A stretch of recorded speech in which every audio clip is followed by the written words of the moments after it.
De todo meu coração dou louvores a ti, com todo meu ser eu exalto teu nome, consagrando o que sou pra te adorar.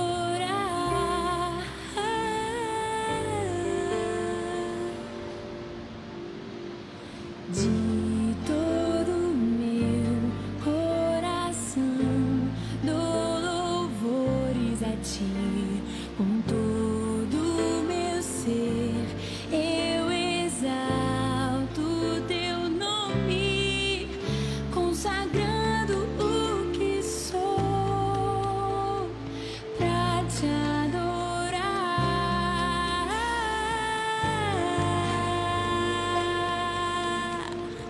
Levanto minhas mãos a ti, me rendo aos teus pés, Senhor. Me entrego totalmente a ti, ó Deus da minha vida.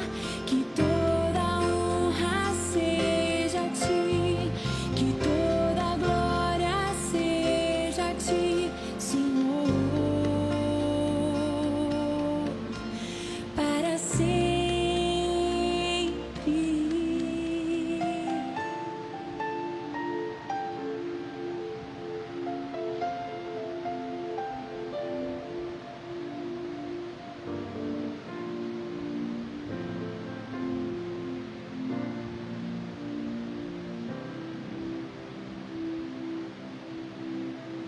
De todo meu coração dou louvores a ti, com todo meu ser eu exalto teu nome, consagrando o que sou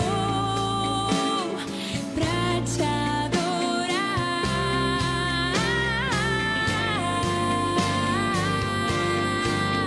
Meu Deus, levanto minhas mãos a ti, me rendo aos teus pés, Senhor. Me entrego totalmente a ti, ó Deus da minha vida. Que toda honra seja a ti, que toda glória seja a ti, Senhor, para sempre. Levanto minhas mãos a ti, me rendo aos teus pés, Senhor. Me entrego totalmente a ti, ó Deus da minha vida. Que toda honra seja a ti, que toda glória seja a ti, Senhor, para sempre.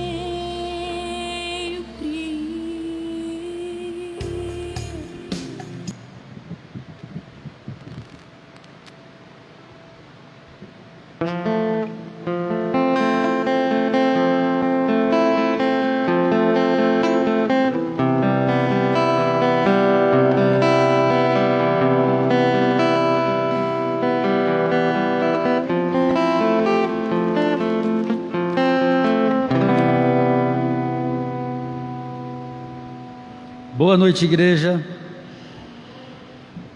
Boa noite a todos que nos acompanham pela live em suas casas. Que Deus abençoe a vida de todos nós, em nome de Jesus, amém? Vamos orar ao Senhor, começando nosso culto a Deus neste momento. Fale com o Senhor nesta hora através da sua oração. A propósito, o tema da palavra de hoje vai ser sobre a oração. Você vai aprender algo importante, ou talvez não vai aprender, vai relembrar, né? Porque às vezes a gente esquece o que aprende, né, na palavra de Deus. Então nós vamos estar relembrando algumas coisas muito importantes sobre a oração, amém? Senhor nosso Deus amado, te agradecemos por estar na tua casa mais uma vez, para cultuarmos ao Senhor, ó Pai. Te agradecemos por estes irmãos que estão aqui na tua casa, por aqueles que estão também acompanhando pela live, onde quer que estejam, que o Senhor visita-os em nome de Jesus, ó Pai.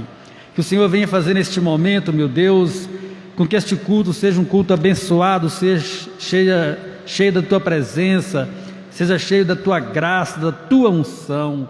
Que o Senhor, ó Deus, esteja presente neste lugar, meu Pai, para receber a nossa adoração, o nosso louvor.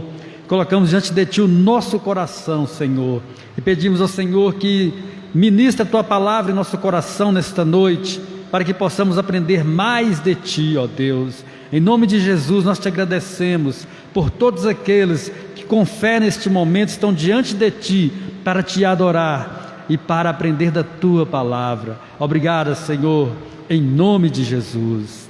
Amém. Vamos louvar ao nome do Senhor nessa noite, com bastante alegria em nosso coração. Bom é estar na presença de Deus.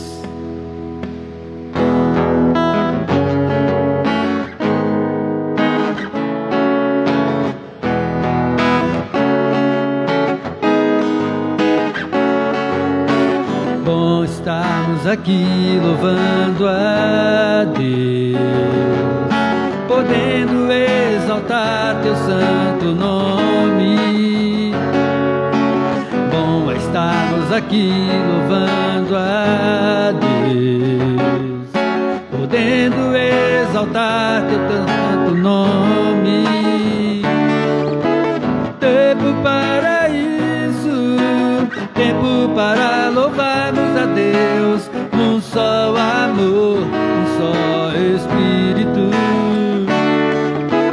Tempo para isso, tempo para louvarmos a Deus, num só amor, num só Espírito. Bom estarmos aqui, bom estarmos aqui louvando a Deus, podendo exaltar Teu santo nome. Bom estarmos aqui louvando a Deus, podendo exaltar Teu santo nome. Tempo para isso, tempo para louvarmos a Deus, num só amor, num só Espírito. Oh, oh. Tempo para isso, tempo para louvarmos a Deus, num só amor, num só Espírito.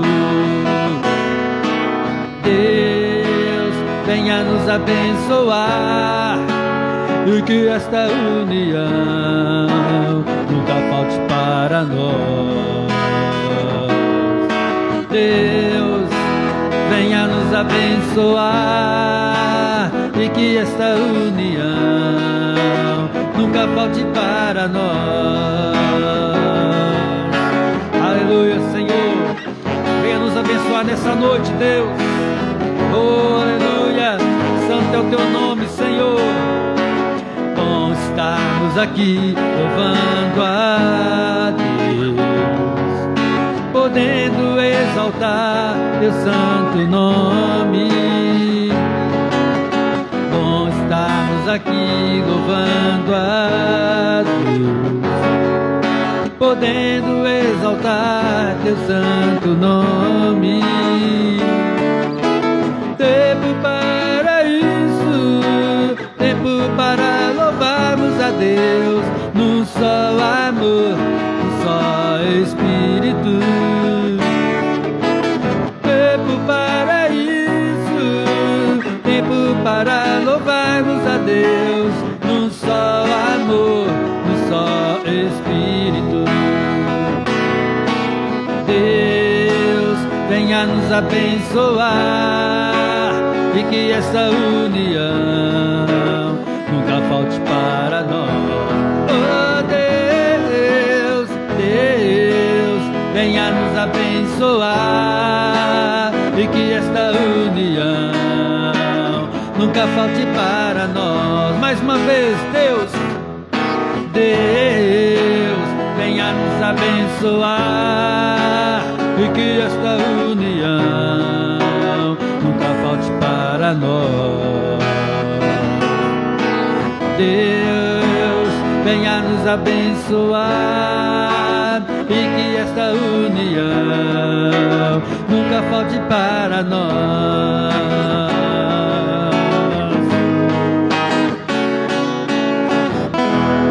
Amém, aleluia. Que o amor de Deus esteja sempre em nossos corações, amém?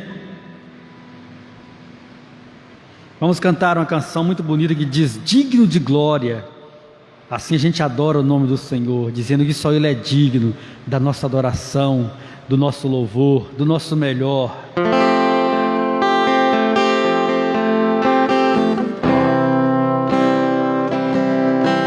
Digno de glória e honra, levantamos nossas mãos para Teu nome exaltar. Digno de glória e honra, levantamos nossas mãos para Teu nome exaltar, porque grande és Tu, maravilhas fazes Tu, não há outro igual a Ti, não há outro igual a Ti, porque grande és Tu, maravilhas fazes Tu, não há outro igual a Ti, não há outro igual a Ti. Digno de glória Tu és, Senhor, e honra, levantamos nossas mãos para Teu nome exaltar. Digno de glória, oh, e honra, levantamos nossas mãos para Teu nome exaltar, porque grande és Tu, maravilhas fazes Tu, não há outro igual a Ti, não há outro igual a Ti, porque grande és Tu, maravilhas fazes Tu, não há outro igual a Ti, não há outro igual a Ti, porque grande és Tu, maravilhas fazes Tu, não há outro igual a Ti, não há outro igual a Ti, porque grande és Tu, não há outro igual a Ti, não há outro igual a Ti, não há outro igual a Ti, não há outro igual a Ti.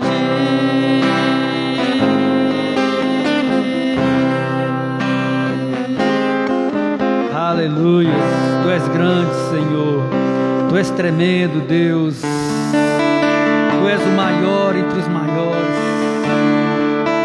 Rei dos reis e Senhor dos senhores. Oh, e nós Te adoramos de todo o nosso coração, Senhor. A Tua presença é real neste lugar, ó Deus. E nós podemos sentir o Teu poder e queremos Te adorar mais e mais. Queremos nos aprofundar na Tua presença, queremos nos aprofundar diante de Ti, Senhor.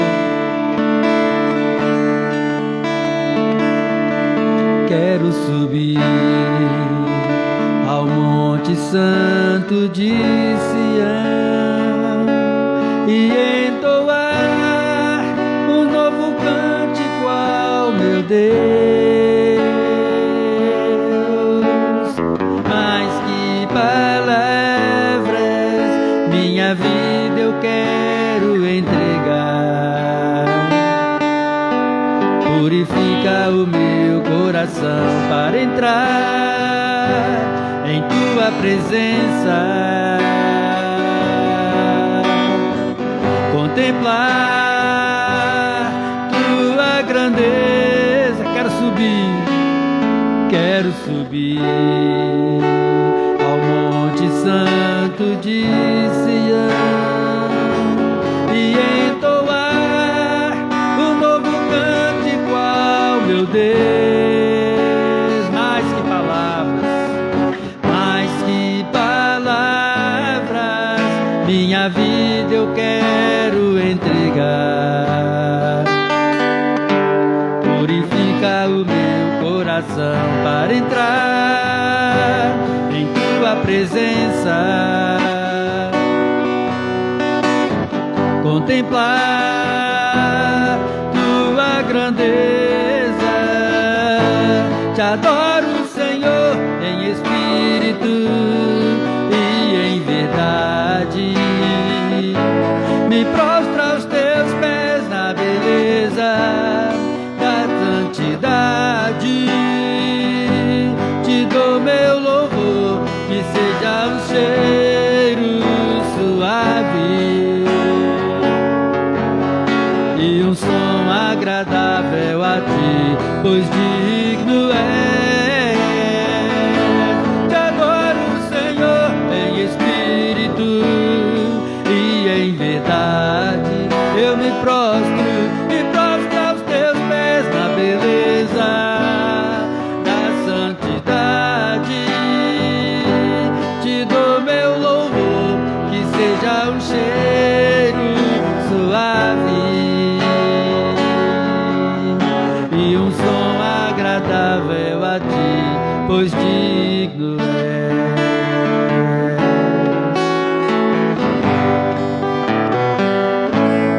Quero subir ao Monte Santo de Sião e entoar um novo cântico ao meu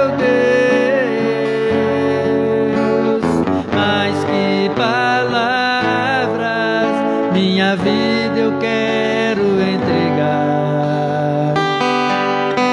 Purifica o meu coração para entrar em tua presença, contemplar tua grandeza. Adoro o Senhor, te adoro, Senhor, em espírito e em verdade. Me prostro aos teus pés na beleza da santidade. Te dou meu louvor, que seja um cheiro suave e um som agradável a ti, pois digno és. Te adoro, Senhor, em espírito e em verdade. Me prostro aos teus pés na beleza da santidade. Te dou meu louvor, que seja um cheiro suave e um som agradável a ti, pois digno és. E um som agradável a ti, pois digno és.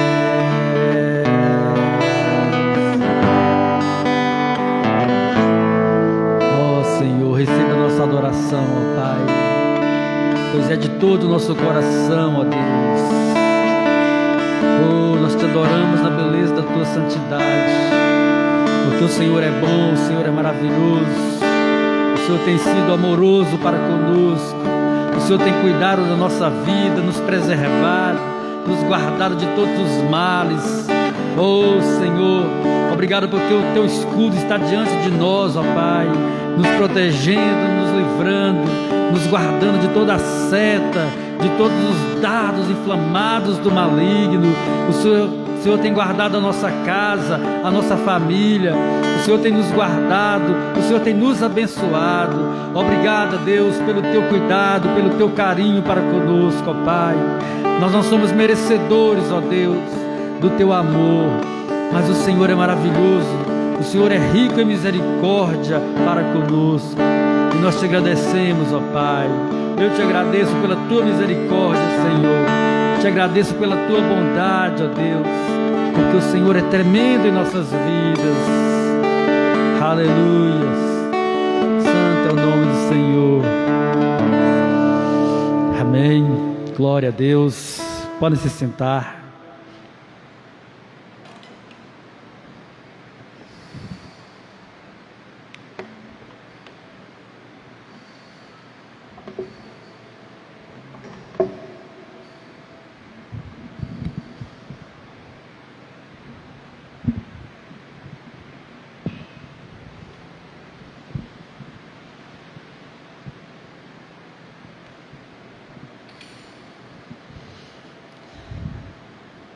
Nós vamos meditar na palavra do Senhor. Como eu disse antes, vamos falar sobre a oração.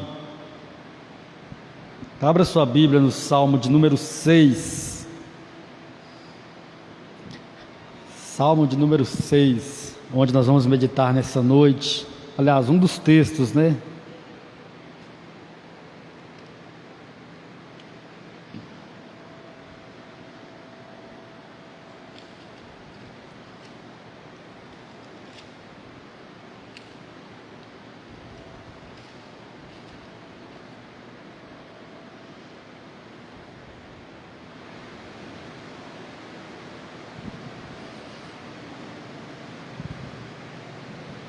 Salmo de número 6.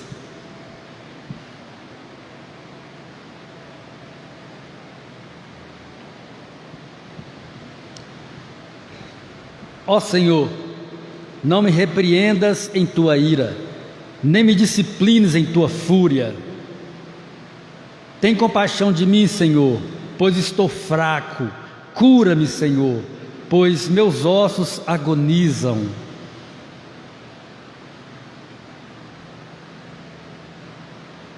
Meu coração está muito angustiado, Senhor. Quando virás me restaurar? Volta-te, Senhor, e livra-me. Salva-me por causa do teu amor. Pois os mortos não se lembram de ti. Quem te louvará na sepultura?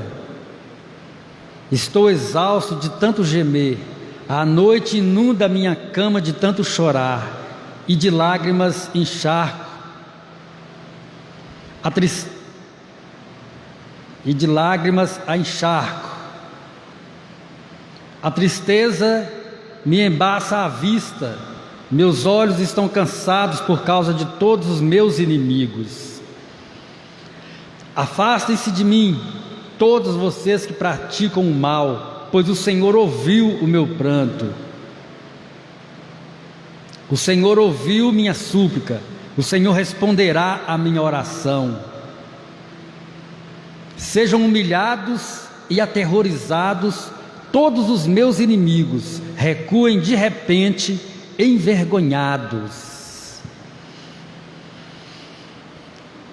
Este é o Salmo de número 6. E é inegável que este Salmo seja uma oração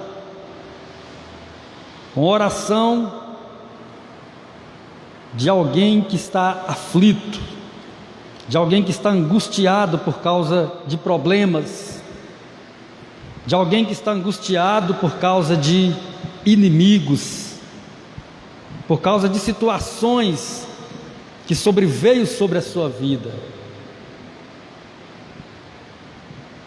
E isso, amados, ocorre com todos nós. Isso vem acontecer, com cada um de nós. Há dias de angústia na nossa vida, há tempos de dificuldades na nossa vida, há momento de desespero, de choro, como diz o salmista, há momento de angústia. Coloca no início, irmão Genivaldo, para a gente ir descrevendo. No versículo 1, ele já começa sem rodeios, né? Ele pede ao Senhor que não o repreendas em sua ira, nem o discipline em sua fúria. Talvez ele tenha uma ideia de que o sofrimento que ele está passando seja, quem sabe, uma penalidade de Deus, né, em sua vida. No versículo 2, tem compaixão de mim, Senhor, pois estou fraco, cura-me, Senhor, pois meus ossos agonizam. Então, certamente algum problema de enfermidade, né? Porque ele pede cura, né? Na parte B do versículo, cura-me, Senhor, porque meus ossos agonizam. Meu coração está muito angustiado, Senhor, quando virás me restaurar? Então, outro problema que ele estava enfrentando, angústia. Volta-te, Senhor, livra-me, salva-me por causa do teu amor. Ele estava suplicando realmente, né? Pois os mortos não se lembram de ti, quem te louvará na sepultura? Então era uma pessoa que desejava estar louvando a Deus, desejava estar clamando, louvando, adorando o nome do Senhor, e tinha medo certamente até de morrer, né? Porque ele expressa aqui no versículo, pois os mortos não se lembram de ti, quem te louvará na sepultura? Então, o escritor do Salmo, provavelmente Davi, estava temeroso, né? Até mesmo quanto à sua vida. Estou exausto de tanto gemer, à noite inundo a minha cama de tanto chorar, e de lágrimas a encharco. Então veja que situação difícil, né? A pessoa estava angustiada a tal ponto de chorar a noite toda. Isso talvez aconteça com alguém, isso talvez possa estar ocorrendo com alguém que está ouvindo. Pode continuar. Talvez pode estar ocorrendo até com alguém que está ouvindo essa live, né? Que está participando. Sofrimento tão grande, uma situação tão difícil, tão complicada. Porque, amados, eu aprendi uma coisa: às vezes a gente convive com as pessoas, mas às vezes a gente não sabe quem são as pessoas que estão ao nosso redor. E até mesmo falando de igreja, a vida entre irmãos hoje, a comunhão entre irmãos hoje é muito restrita somente ao culto. Hoje em dia ainda existem os grupos sociais, né? As redes sociais, que os irmãos ainda se cumprimentam, mandam um versículo, mandam um negócio e tal, mas a comunhão entre irmãos, eu penso que devia ser mais estreitada, uma coisa mais íntima, porque às vezes o irmão está sentado aqui na igreja do meu lado, e ele está sofrendo para cachorro, mas eu não sei. Por quê? Porque eu não tenho convívio com o meu irmão, né? E é claro que aqui no meio do culto o irmão não vai ficar aí chorando as pitangas, né? Ah, irmão, ai, ai, ai. Não, o irmão não vai fazer isso. A pessoa senta ali, assiste o culto, recebe a oração, recebe a palavra e vai embora. E às vezes ele não consegue se abrir com ninguém, não consegue se abrir. Então eu acredito que a nossa vida como irmãos deveria ser mais estreitada, uma maior intimidade. Hoje a gente vive num mundo onde cada um vive a sua vida individualmente, e às vezes a pessoa está morrendo do seu lado, a pessoa está passando fome do seu lado, a pessoa está doente do seu lado, a pessoa está precisando de alguma coisa que você tem jogado fora na sua casa, mas você não sabe. Por quê? Porque não tem comunhão, né? É muita correria, é muito trupé. O versículo diz: a tristeza me embaça as vistas, meus olhos estão cansados por causa de todos os meus inimigos. Quando eu leio esse salmo, eu consigo dividir ele em duas partes. Nessa parte aí, que é o versículo, qual versículo é esse, irmão Genivaldo? A tristeza é o 7. O versículo 7, eu vejo que termina a primeira parte. Ele está clamando, ele está falando dos seus problemas, ele está expondo É claro que para Deus ele está fazendo isso, né? Mas é muito bom quando a gente tem um amigo, um irmão, que a gente pode também encostar nele e dizer: meu irmão, está me acontecendo assim, assim, assim. Você pode me ajudar em oração? Ou você pode me ajudar de alguma forma? Né? Mas o salmista, ele estava descrevendo até aí, no versículo 7, a sua situação para Deus. Eu disse que hoje nós iríamos falar sobre a oração, e esse salmo é uma oração. E você pode ver que é uma oração de uma pessoa que está orando com convicção, uma pessoa que não está realmente escondendo nada de Deus. Ela está colocando, vamos dizer, né, as cartas na mesa diante do Senhor. Falou de todos os problemas que estava passando, que estava vivenciando. Não ficou ali, né? Porque muitas vezes, irmão, a gente quer ser chique até na oração, né? A pessoa está com cada pecadão cabeludo e quando vai orar diz: Senhor, perdoe as minhas iniquidades, né? Fala aquele nome bonito, nem parece que é pecado, né? Mas o salmista aqui, ele estava se derramando até no versículo 7 diante de Deus, uma oração realmente com fé.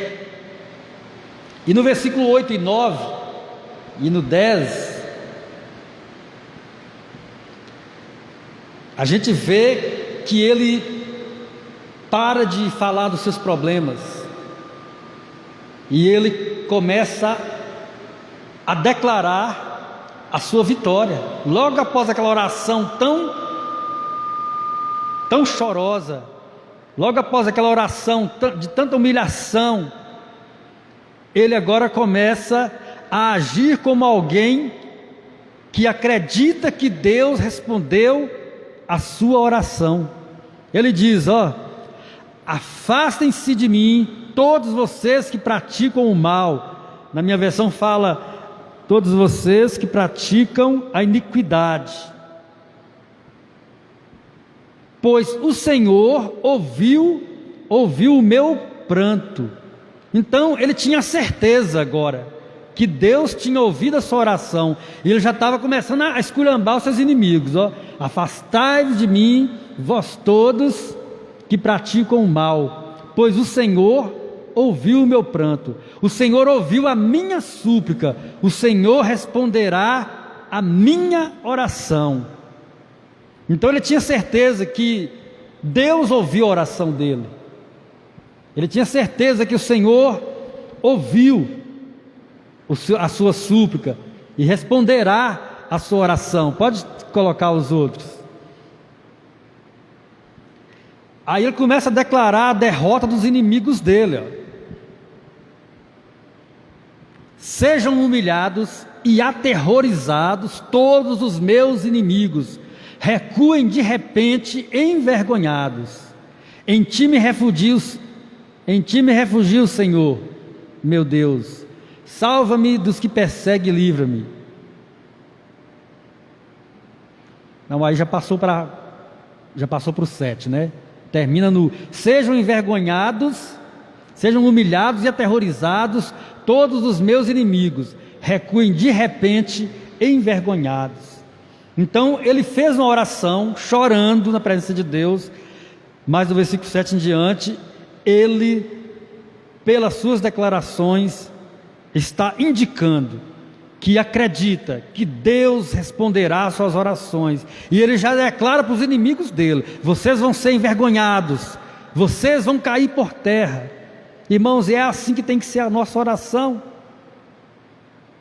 Nós vamos falar de 2 pontos aqui hoje, muito importantes, porque o crente, ele tem 3 armas super poderosas, entre outras, que é a oração, o assunto que a gente está tratando hoje, que é o jejum, consagração a Deus, e que é a própria palavra de Deus. Essas 3 armas, empunhadas pelo cristão, elas são imbatíveis, elas são irresistíveis, não há inimigo que fique de pé.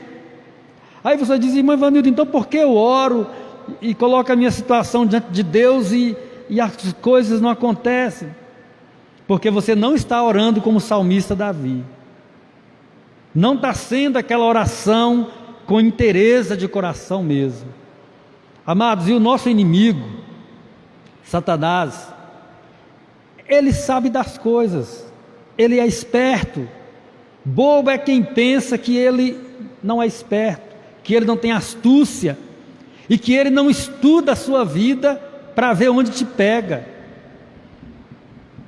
A razão do fracasso de muitos na vida cristã é isso: menosprezar o inimigo. Ele não descuida de estudar a sua vida, ele sabe quem você é, ele sabe a sua fraqueza, ele sabe os seus pontos fracos, ele sabe onde você tropeça, ele sabe o que te chama a atenção, ele sabe do que você gosta, ele sabe o pecado que é mais fácil fazer você cair, ele sabe de tudo. E ele sabe também que se ele impedir você de fazer uma oração eficaz diante de Deus, fica mais fácil para ele te vencer. Muitas orações hoje são feitas, sei lá, umas orações fracas, umas orações sem teor, né? Na hora de comer então, né? Já parece uma reza, não parece que nem uma oração mais. Senhor, abençoe esse alimento em nome de Jesus, não deixa faltar, amém. E taca-lhe garfo. E é todo dia isso, no almoço, na janta, quando tem. Todo dia aquilo é a mesma coisa, não é aquela oração. Eu tinha um amigo que sempre no domingo gostava de almoçar na casa dele. A esposa dele fazia um banquete, uma coisa enorme, uma mesa daqui lá assim, com frango, pernil, feijoada, farofada e aquela bagaceira mesmo. Mas o cara tinha o prazer de fazer uma oração de mais de 10 minutos, irmã Jacinta. Ele tinha prazer de fazer aquela oração bem elaborada, agradecendo a Deus por aquele alimento que estava ali na mesa. Às vezes o menino ficava até roubando uma perninha de frango enquanto ele orava, porque estava quase todo mundo desmaiando. O almoço era tarde, era 2h30, 3 da tarde o almoço. Já estava quase todo mundo caindo, e ele lambendo os lábios, falando com Deus naquela, né? Mas era uma oração bonita. Eu sinto saudade da oração daquele irmão, né? Aquela oração bonita. Nunca consegui fazer uma oração daquela ao redor de uma mesa.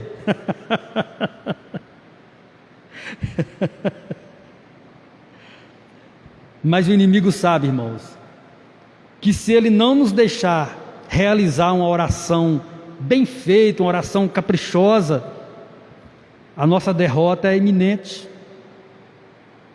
A gente aprende na escolinha dominical, né? Quando a gente é bem pirrututinho assim, que oração é falar com Deus. Aliás, hoje quando eu estava meditando para trazer essa palavra, eu estava lembrando de quando a gente aprende a orar, né? A professora dizia: o que é oração? Oração é falar com Deus. E eu estava pensando, sabe, nas crianças aqui da igreja. A gente está com um monte de criança aí. Ano passado Deus mandou uma grande colheita aqui, né? Teve lugar que veio até 2 de uma vez, irmão Jacinto. Foi. Até o pastor entrou nessa. E eu estava pensando, gente, tudo que eu sei hoje eu aprendi na escolinha dominical. As professorinhas ensinando. Eu lembro dos cânticozinhos até hoje. Eu não sei a música nova do Fernandinho, mas eu lembro das musiquinhas da escolinha dominical, quando eu era bem criancinha. E a minha base de fé foi ali. E eu estava pensando, né? A igreja precisa fazer alguma coisa com as nossas crianças, irmãos. Sabe por quê? Porque senão o mundo vai ensinar. Hoje tem um maldito celular aí, que a criança com 6 meses já está com ele na mão. E sabe entrar no YouTube, sabe escolher o desenho, e sabe colocar lá e assistir. E tem muitas mães que são cabeçudas. Para ficar livre da criança, ela põe ele num cantinho, entrega um celular, um tablet, ou liga aquela TV Smart, e bota lá na internet e deixa a criança se virar, e é o dia todo aquilo. Nós não podemos deixar as nossas crianças ser formadas assim, irmão. Aí depois, quando o menino tiver 15 anos, você quer que ele seja crente. Vai ser como? Você não ensinou ele a palavra. A igreja não ensinou ele a palavra. Não teve uma escola dominical, não teve um culto de criança para ensinar o menino a palavra.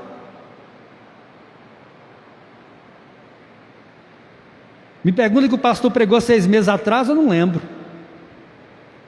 Mas me pergunta a liçãozinha da escola dominical, quando eu era desse tamanho, eu lembro. Então eu estava pensando nas nossas crianças. Eu sei que nós temos uma equipe boa aqui para trabalhar com as crianças, mas veio essa pandemia aí, bagunçou tudo. A gente precisa retomar. A gente tem um monte de criancinha, né? Caleb, Josué, Esté, e acho que tem os meninos dos nomes da Bíblia, tudo aqui, tem um monte deles aí, né? Os netinhos da irmã Jacinta e assim vai. Tem uma turma de criança. Na hora de aprender a palavra de Deus, não ficar com um celularzinho na mão, cantando Baby Shark, Tururu o dia todo, coisa que não vai ensinar nada, que não vai edificar. Mas isso foi só um parêntese, né? Eu estava pensando nisso enquanto eu meditava na palavra. Se hoje eu aprendi alguma coisa da palavra de Deus, é porque desde criança, lá em casa, 7 horas da manhã no domingo, estava de pé, porque 9 horas começava a escola dominical. Café, para a igreja em jejum, todo mundo participava até às 11 horas. 11 horas voltava para casa, entregava o jejum e almoçava. Isso dá fortalecimento para a criança. Isso dá raiz para a criança. A meninada hoje fica até 4 horas da manhã funcionando o celular e 2 da tarde ainda está dormindo. Que vida é essa? Mas não é disso que nós vamos falar. É só um parênteses. Satanás sabe, irmãos, que se ele não te deixar fazer uma oração eficaz, você não vai ser respondido. E quando a gente não é respondido numa oração, vem o quê? Vem frustração, vem desânimo, não quer vir na igreja, acha que é o pastor que não tem poder, acha que é o ministério de louvor que não canta aquele hino, né? Enquanto na verdade é a sua oração que não está tendo efeito. Então o Salmo 6 para mim é um exemplo de uma oração eficaz, porque até no versículo 7 ele ora pedindo a Deus, né, clamando a Deus, suplicando, chorando. Ele fala que, acho que até exagera, né? Fala que faz nadar a cama na lágrima, né? Mas ele estava se expressando para Deus, estava abrindo o coração, né? Irmãos, às vezes a gente quer fazer uma oração tão bonita, principalmente porque hoje é assim, a pessoa não tem tempo de orar quando acorda, porque já acorda faltando 10 minutos para entrar no serviço, então não dá para orar. Aí na hora do almoço também não ora, né? Na janta também não. Aí a vida de oração é o quê? É aqui na igreja. Vamos abrir o culto, irmãos, vamos começar o nosso culto. Aí o irmão fica de pé e é a primeira oração que ele faz no dia, quando na verdade já é noite, porque a gente começa às 7h30, em ponto. É a primeira oração que a pessoa faz no dia, 7h30 da noite. Então, quer dizer, não é uma vida de oração. E o inimigo sabe disso, que não nos deixando fazer uma oração eficaz, não seremos vitoriosos. Não sendo vitoriosos, isso vai trazer, ele mesmo traz no nosso pensamento um monte de coisa. Sair da igreja, fazer não sei o quê, e ficar bicudo lá no banco, né? Querer que venha outro pastor, porque esse não é muito forte, enquanto na verdade o problema é com a gente. Quero falar de 2 coisinhas que o inimigo faz para a nossa oração não ter efeito.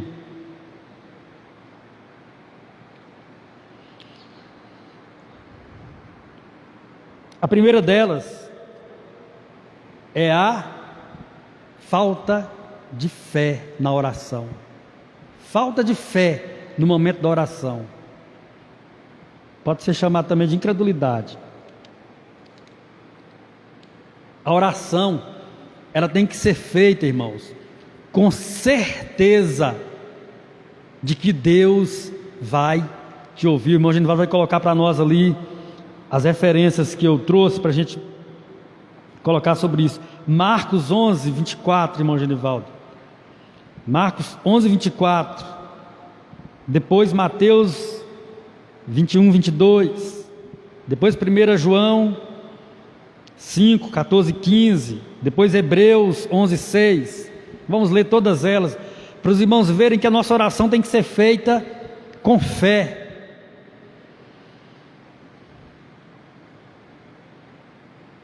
Marcos 11, 24 diz assim, ó, isso é Jesus falando, só o 24, viu, irmão? Digo-lhes que se crerem que já receberam, qualquer coisa que pedirem em oração lhes será concedido. Vou ler de novo. Digo-lhes que, se crerem que já receberam, qualquer coisa que pedirem em oração lhes será concedido. Olha que versículo bonito. Olha que versículo lindo. Se você crê que você já recebeu, qualquer coisa que você pedir será concedido. Não foi o que o salmista fez aqui? Ele se lamentou, chorou, esperneou, mas depois ele disse: afasta de mim todos os meus inimigos, porque Deus já ouviu o meu clamor. Quer dizer, ele tinha certeza que Deus já tinha dado a vitória para ele. E é o que diz o versículo aí, ó. Se você crê que você já recebeu, qualquer coisa que você pedir na oração será concedido. Então você precisa ter fé. Pode pôr o próximo, Genivaldo. Você precisa ter fé. Fé de que a sua oração será atendida. Agora você entende por que Satanás ele faz tudo para você fazer aquela oração sem fé, aquela oração dormindo, aquela oração sem sal. Mateus 22, 21, versículo 22 diz assim, ó: se crerem, receberão qualquer coisa que pedirem em oração. Aqui você pode até parar de pregar e ir embora, porque todo mundo já entendeu, é impossível. Se crerem, receberão qualquer coisa que pedirem em oração, mas é se crerem. Quer dizer, se tiver fé. Agora, vamos analisar as orações que fazemos hoje. Às vezes são orações, aquela oração fajuta, aquela oração murcha. A maioria das pessoas da igreja, quando vai orar, a gente já sabe como é que é.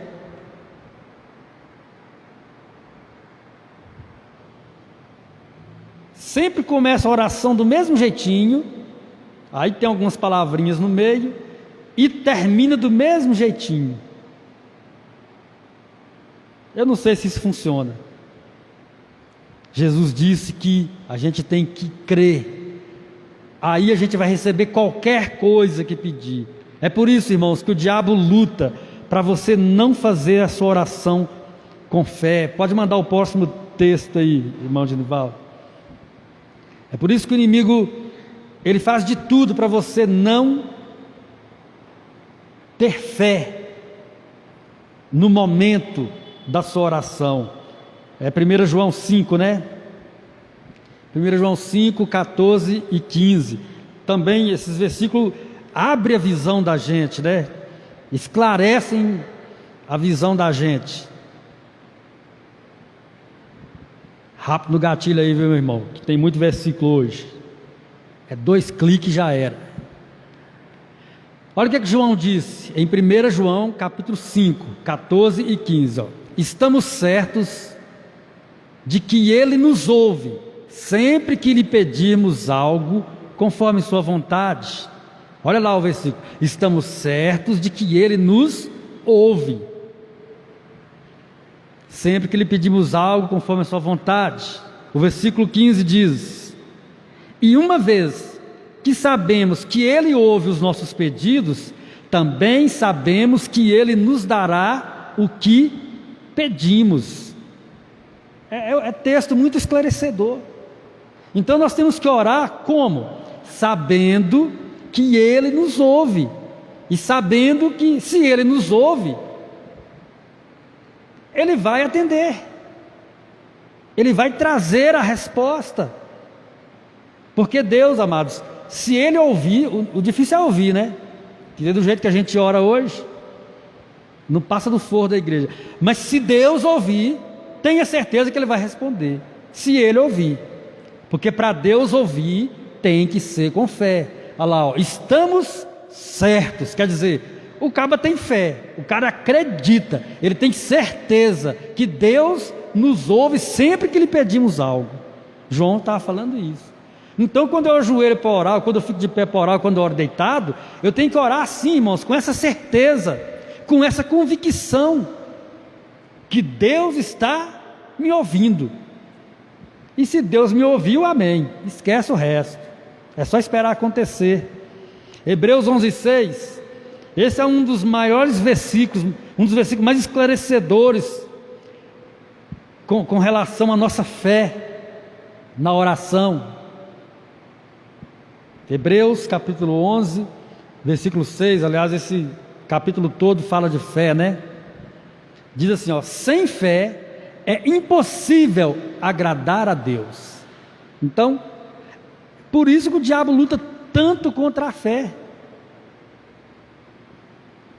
Por isso que o inimigo da nossa alma, o inimigo da igreja, se levanta tanto contra a nossa fé, irmãos, para que não tenhamos fé, para que façamos aquela oração de qualquer jeito, aquela oração morna, aquela oração sem sentimento, sem ênfase.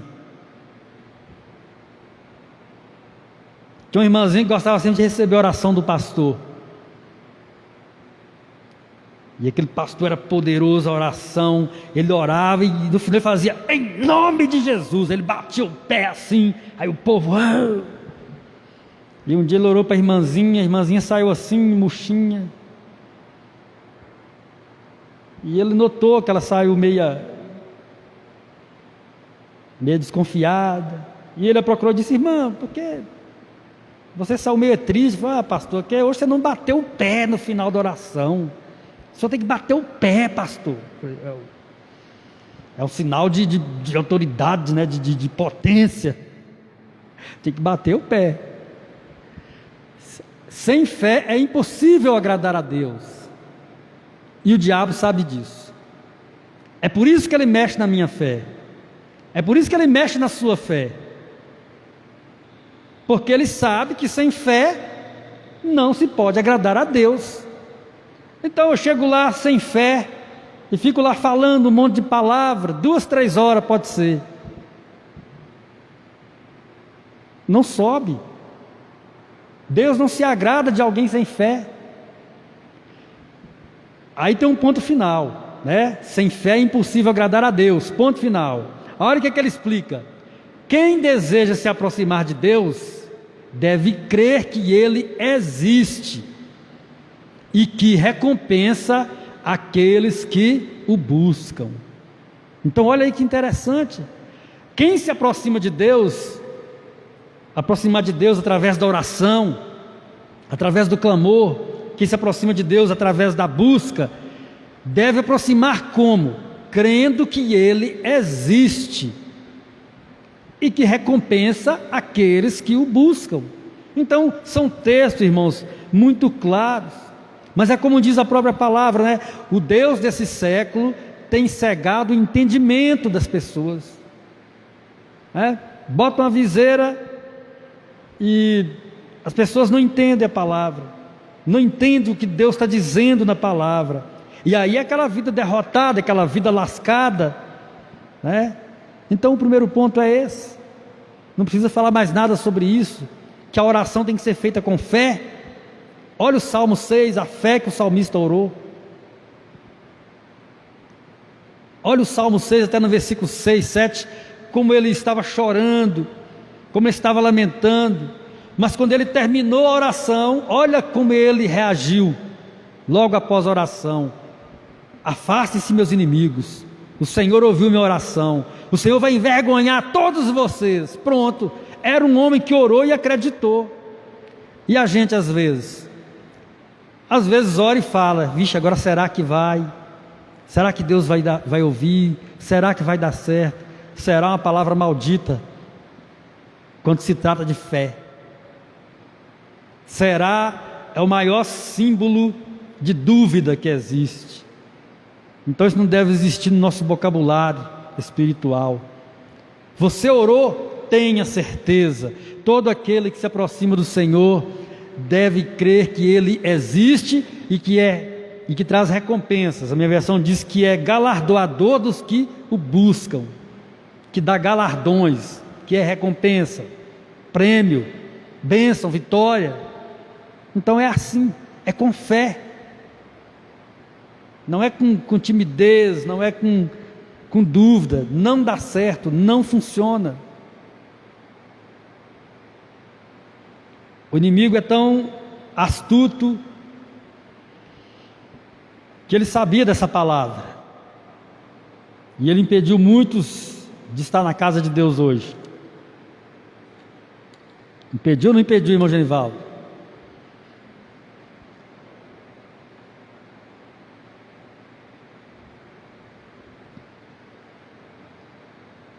Ele impediu muitos de estar na casa de Deus hoje para ouvir essa palavra, porque a partir do momento que a pessoa abre os olhos, ele começa a perder ponto.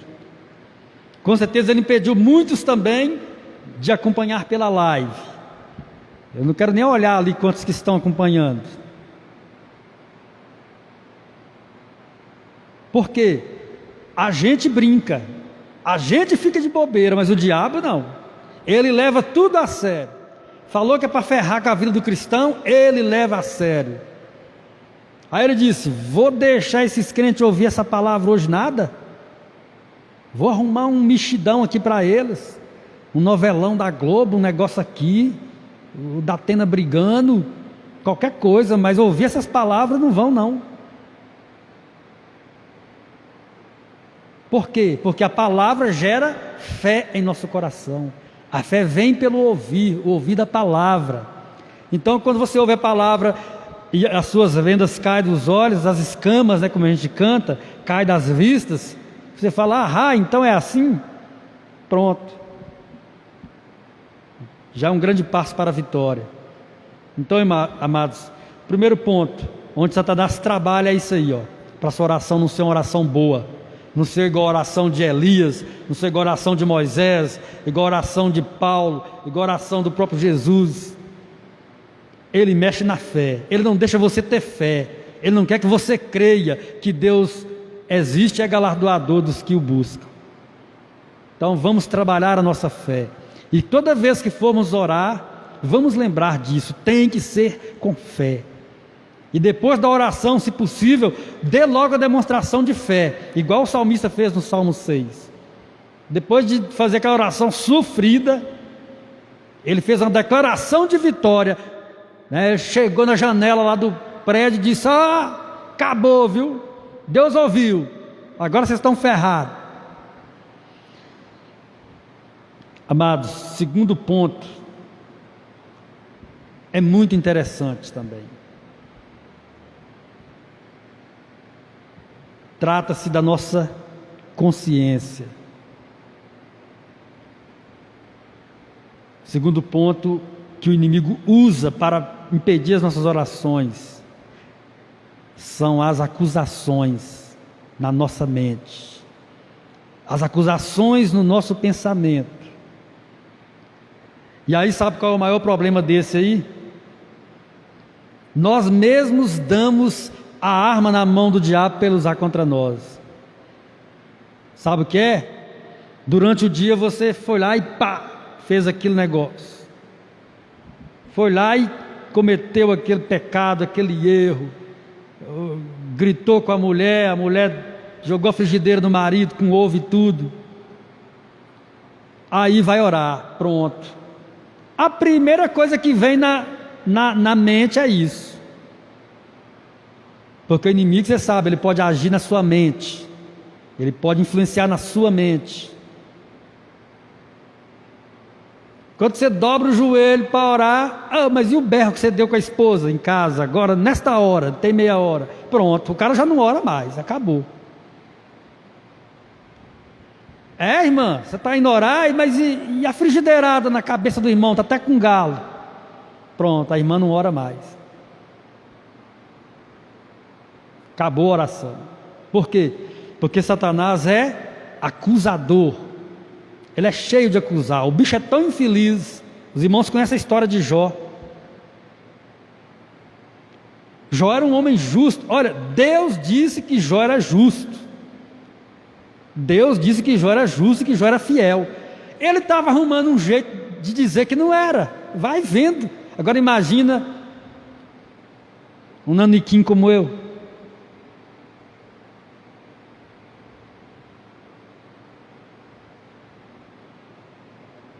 Deus disse: tem visto lá na terra o meu servo Jó? Ele falou: tenho visto. Uai, não, porque ele não é mineiro. Falou: viu que homem nota 10, fiel, íntegro. Ele falou: claro, você também dá tudo na mão dele. Deixa eu tirar o que ele tem para você ver uma coisa. Vai vendo como ele é. Então isso aí é só para você ter uma ideia de que ele acusa. É só para você ter uma ideia de que se você pisar na bola, ele vai te jogar na cara na hora da oração. A hora que você dobrar os joelhos, a hora que o pastor disser: vamos fechar os nossos olhos. A hora que você fechar os olhos, ver se você tem a visão de Deus, você vai ter a visão do que você fez. Pronto, já bloqueou a oração. Você não consegue orar. Tenta orar errado para você ver. Faz uma coisa errada e tenta orar. Você não consegue. Vem aquela culpa, vem aquele peso de consciência, vem aquela angústia, vem aquela culpa toda, né? Não, realmente eu não presto, eu sou um pecador. E pronto, não consegue orar não. Não consegue ler Bíblia, não consegue fazer mais nada. Fica de pés e mãos atados. Então, a culpa, o pecado, ele usa para nos acusar. Os erros que nós cometemos. Para isso nós temos que então estar atentos. Nós temos que vigiar no que falamos, na resposta que damos. Às vezes uma resposta que você dá para uma pessoa, você dá uma resposta meio cascuda, que às vezes o cara não está num dia bom, né? Tem dia que você levanta meio retado, mas as pessoas não têm culpa. Aí você, pai, dá uma patada na pessoa, dá uma resposta. Quando chega na igreja, que você vai orar, aquilo vem na sua mente.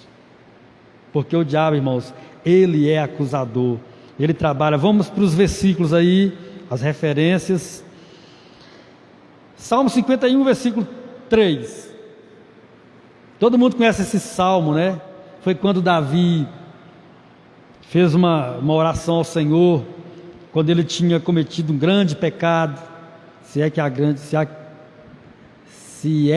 grande pecado, né?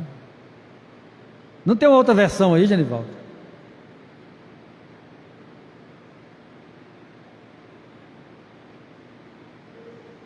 Não tem Almeida?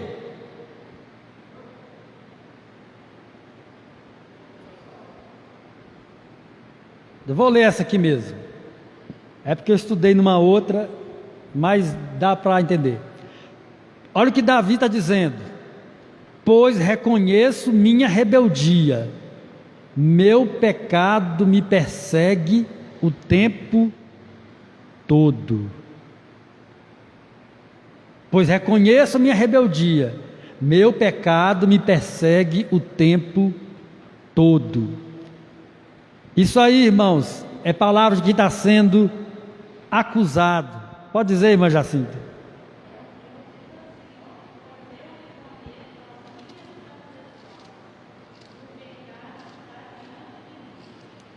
Meu pecado está diante de mim, pois eu mesmo reconheço minhas transgressões, e o meu pecado sempre me persegue. A minha versão fala como da irmã Jacinta, né? É bom a gente ter várias versões. Meu pecado está sempre diante de mim. O que é que significa, irmão? Meu pecado está sempre diante de mim. É alguém que está sempre te lembrando da caca que você fez. E esse alguém é quem? É Satanás. Deus não faz questão de ficar te lembrando disso. Mas o diabo, ele como acusador, ele quer perturbar você com o seu pecado, com o seu erro, com a falta de educação que você tratou alguém, um vizinho, um colega de trabalho, um irmão. Ele quer te lembrar disso o tempo todo para você ficar mal, para você se sentir mal, para você se sentir culpado, e assim você não consegue orar.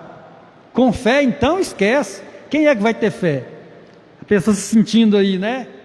Pecador, se sentindo imundo, se sentindo sujo, ela vai ter fé como? Esquece, não tem fé. Então, a hora que Davi disse que o pecado dele estava sempre diante dele. E sabe, às vezes a pessoa aceita. Ele diz, ó, eu conheço minhas transgressões e o meu pecado está sempre diante de mim. Almeida, corrigida, fiel. Gosto dessa versão. Então, ele faz questão de te acusar. Se acusou Jó, que era Jó, né? Ele não vai me acusar não? Ele não vai acusar você não? Imagina se não. O próximo texto, só para a gente ter ideias, né? É Isaías 59, 12.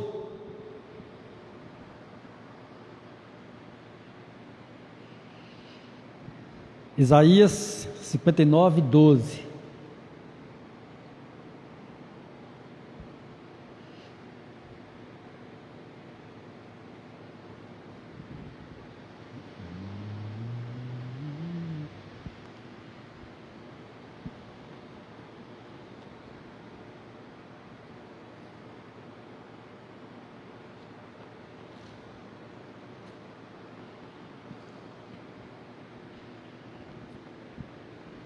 Olha aí, ó, que diz o versículo 12 de Isaías 59.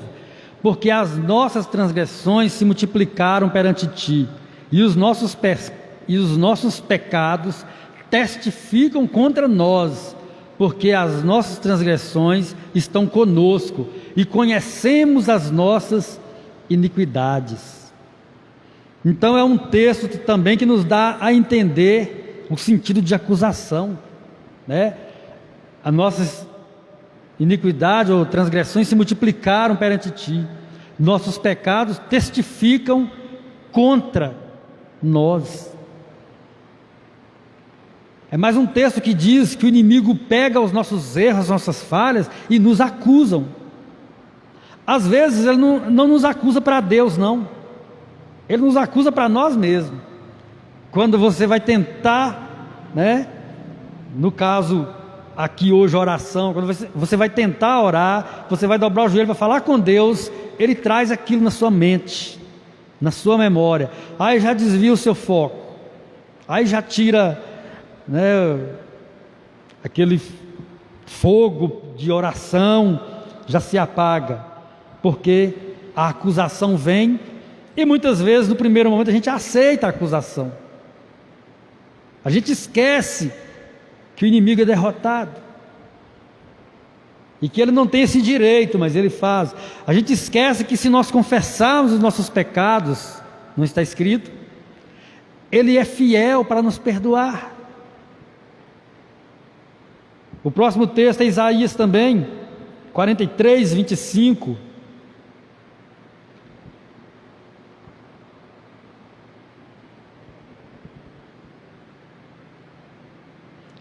O Senhor está dizendo, ó, eu mesmo sou o que apago as tuas transgressões, por amor de mim, e dos teus pecados não me lembro. Então, olha, por que aceitar a acusação? Se o próprio Deus está dizendo que quando você confessa, Ele apaga as tuas transgressões, pelo seu amor, e Ele não se lembra mais dos seus pecados, porque, irmãos, é claro que existe culpas e culpas, né? Por exemplo, eu respondo mal ao meu irmão, tá, eu vou ter uma culpa. Agora existem coisas que são muito mais pesadas do que uma má resposta. Existem pecados que são, a minha mãe chama de pecado cabeludo, né? Não sei que tipo de pecado é esse. Acho que é aqueles bem feiosão. Tem pecado que, como diz, né, não tem nem nome.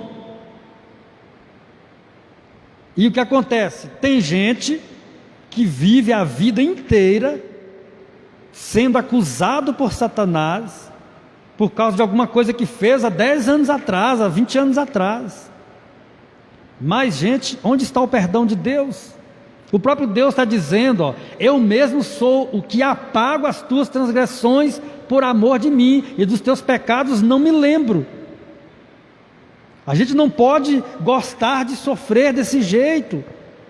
Às vezes você cometeu um erro muito grave, uma coisa muito terrível mesmo. Eu fico pensando sobre uma pessoa que tira a vida de um semelhante seu. E eu penso que é uma das coisas mais graves que existe. E quando a pessoa faz isso, eu imagino que depois que o sangue esfria, que tudo, deve ser uma acusação na mente, uma coisa horrível. E tem gente que vive com essa culpa a vida inteira. Tem gente que vive com essa acusação, com o diabo buzinando na sua cabeça o tempo todo. Tem gente que não suporta. Tem gente que acaba por tirar a sua própria vida, porque não aguenta tanta acusação, não aguenta tanto sofrimento. Então, é claro que existem culpas e culpas. E tem gente que vive anos e anos com uma culpa, com um fardo sobre os ombros de alguma coisa que fez um dia. Mas, amados, o sangue de Jesus nos perdoa. A gente precisa entregar isso nas mãos de Deus. A gente precisa confessar isso ao Senhor, para que Ele então nos perdoe, para que Ele então nos purifique de toda a nossa injustiça. O próprio Deus está dizendo em Isaías 43, versículo 25, que Ele mesmo é o que apaga as nossas transgressões, e que daí em diante dos nossos pecados Ele já não se lembra mais.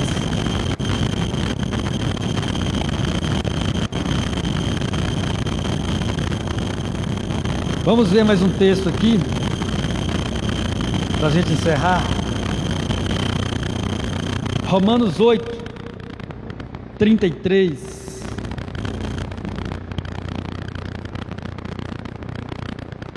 Romanos 8, 33.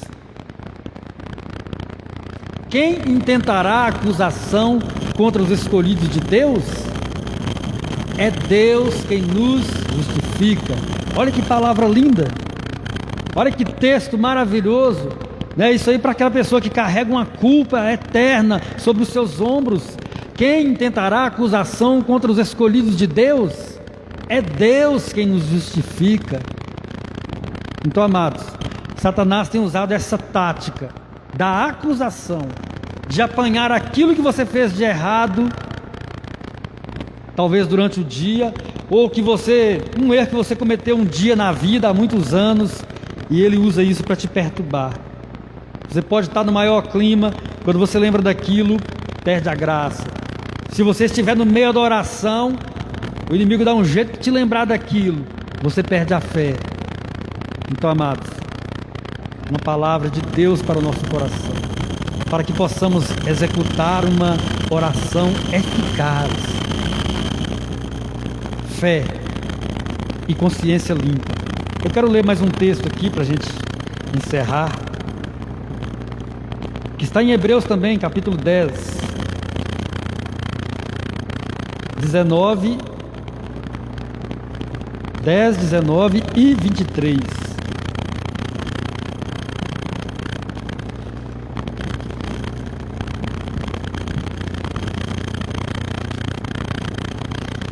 Hebreus 10, 19 e depois 23. Tendo, pois, irmãos, ousadia para entrar no santuário pelo sangue de Jesus. Então olha aí, ó, a gente tem que entrar na presença de Deus com ousadia. Mas para a gente entrar com ousadia na presença de Deus, a gente tem que estar com a nossa consciência limpa. É o que vai dizer o 23. Pode colocar o 23. 22. Cheguemo-nos com verdadeiro coração, em inteira certeza de fé, tendo os corações purificados da má consciência e o corpo lavado com água limpa. É assim que se chega diante de Deus. Vamos ver de novo? Cheguemos-nos com verdadeiro coração, em inteireza ou inteira certeza de fé, tendo os corações como purificados da má consciência, ou seja, sem culpa, sem consciência pesada, e o corpo lavado com água limpa. Então olha aí que texto maravilhoso. E o 23 ele termina, né? Retenhamos firmes a confissão da nossa esperança, porque fiel é o que prometeu. Então, amados, esse versículo 23, 22, ele é tremendo também, de Hebreus 10.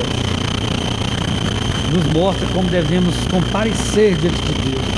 Quando dobramos nossos joelhos para orar, é assim que temos que estar, com o nosso coração limpo, com a nossa alma lavada da presença do Senhor, sem nada que o inimigo possa usar para nos acusar e nos fazer perder a fé.